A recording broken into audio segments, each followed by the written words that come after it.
অবশেষে সবার জন্য খুশির খবর, আইবিএসি ব্যাংকের ডিজিটাল ব্যাংকিং আইবিএসি আমার ব্যাংক অ্যাপটি আপডেট করা হয়েছে।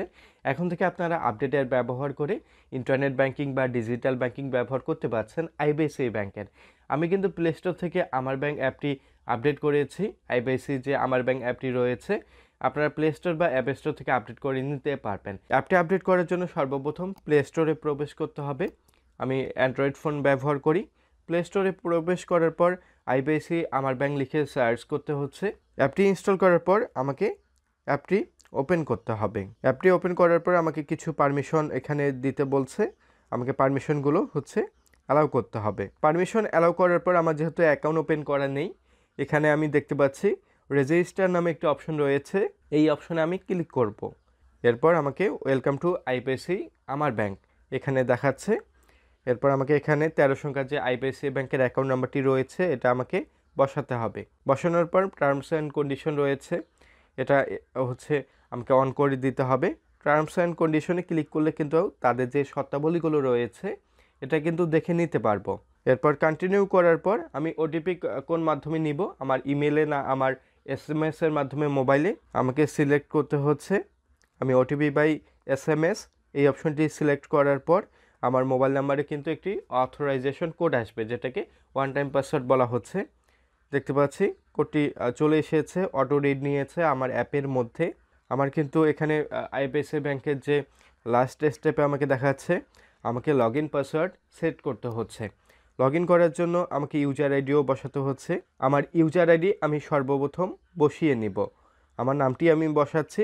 আপনারা নামের সাথে কিছু সংখ্যা ব্যবহার করবেন, 1 2 অথবা 9 7 এ ধরনের এলোমেলো কিছু সংখ্যা ব্যবহার করবেন। পাসওয়ার্ডে upper case, lower case, number এবং স্পেশাল ক্যারেক্টার থাকতে হবে। পাসওয়ার্ড বসানোর পর আমি আবারও কন্টিনিউ অপশনে ক্লিক করব। দেখতে পাচ্ছি আইবিআইসি ব্যাংকের ডিজিটাল ব্যাংকিং রেজিস্টার আমার সাকসেসফুল হয়েছে। এখন আমাকে লগ ইন করতে হবে। লগ ইন করার জন্য আমাকে নতুনভাবে যে আমার ইউজার আইডিটি দিয়েছিলাম এটা বসাতে হচ্ছে। বসানোর পর আমার জেনারেট করা পাসওয়ার্ডটি বসাতে হবে। পাসওয়ার্ড বসানোর পর আমি আবারও লগ ইন অপশনে ক্লিক করব। লগ ইন অপশনে ক্লিক করার পর সর্বশেষ আরেকটি স্টেপ রয়েছে। এখানে আমি কাস্টমার কেয়ারে কল করে আমি এটা অ্যাক্টিভ করে নিতে পারবো, অথবা আমার যদি কোনো ডেবিট কার্ড থাকে, ডেবিট কার্ড অ্যাক্টিভ করা থাকে, তাহলে আমার ডেবিট কার্ডের পিন ব্যবহার করে আমি কিন্তু আমার যে আইবিআইসি আমার ব্যাংক অ্যাপটি আমি অ্যাক্টিভ করে নিতে পারবো, যে ডিজিটাল ব্যাংকিং বলা হচ্ছে। আমার ডেবিট কার্ড নেই, আমি কাস্টমার কেয়ার অপশনটি সিলেক্ট করে আমি কাস্টমার কেয়ারে তাদের নাম্বারে আমি কমিউনিকেশন করেছি। কাস্টমার কেয়ার থেকে আমাকে জানানো হয়েছে অ্যাপটি এখন পর্যন্ত লাইভ হয়নি, এটা সাময়িক সময়ের জন্য, গতকালকের জন্য লাইভ ছিল। যারা রেজিস্টার করেছে তারা শুধু ব্যবহার করতে পারছে, বা কিছু ব্যক্তি এই অ্যাপটি ব্যবহার করতে পারছে বর্তমানে। এবং কাস্টমার কেয়ার থেকে আরেকটি তথ্য জানানো হয়, যদি অ্যাপটি লাইভ করা হয় আমাদেরকে অবশ্যই মেসেজ আকারে বা এসএমএস আকারে আমাদেরকে পাঠানো হবে। আমার যেহেতু ডিজিটাল ব্যাংকিং রেজিস্টার হয়েছে আমি অ্যাক্সেস করতে পারছি না, আমার কিছু ভাই ব্রাদার ছিল তারা অ্যাক্সেস করতে পেরেছে। তাদের অ্যাপ থেকে আমি দেখেছি তারা কিন্তু মোবাইল ব্যাংকিংয়ে ফান্ড ট্রান্সফার করতে পারছে। তাদের সুবিধাটি ভালো লেগেছে যে নর্মালি সুন্দরভাবে আপনারা খুব সহজেই কিন্তু ফান্ড ট্রান্সফার করতে পারবেন, নগদে করতে পারবেন, বিকাশ করতে পারবেন। এখানে কিন্তু আদার ব্যাংকে ফান্ড ট্রান্সফার করার অপশন রয়েছে। আদার ব্যাংক থেকে কিন্তু অন্যান্য ব্যাংকে ফান্ড ট্রান্সফার করার সুবিধা পাওয়া যাবে। মোবাইল টপ আপ অপশন রয়েছে, চাইলে কিন্তু আমরা মোবাইল রিচার্জ করতে পারবো। এছাড়াও বিল পেমেন্ট সুবিধা রয়েছে, ক্রেডিট কার্ড পেমেন্ট সুবিধা রয়েছে, চাইলে কিন্তু ক্রেডিট কার্ডের পেমেন্ট করারও সুবিধা পাওয়া যাচ্ছে।